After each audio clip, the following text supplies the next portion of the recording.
nukuri ishengero ry'Imana ndababwiza ukuri mudakoresheje iyi Bibiliya naho muzoshika, kuko iki gitabo nico Imana yatwandikiye ku buzima bwawe n'ubuzima bwanje. Ndababwiza ukuri.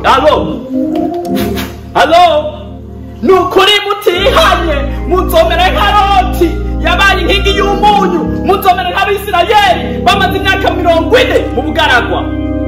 Ndabasavye rero tugire uno munsi twihane, mwihane, kuko ubwami bw'Imana bugiye kuza. Dusenga ubunyene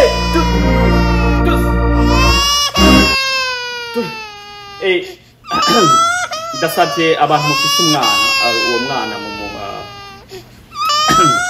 mumuhoze, kuko ntimwoza muratora ibintu nk'ibi. Ibi ni ijambo ry'Imana. Abana mubasohore.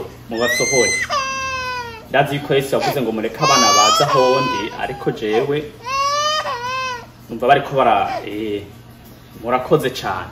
Nkuko nariko ndavuga rero, muze mwihana ibyo byaha mukora, ubwo busambanyi mukora, ubwo bwicanyi mukora, mubireke.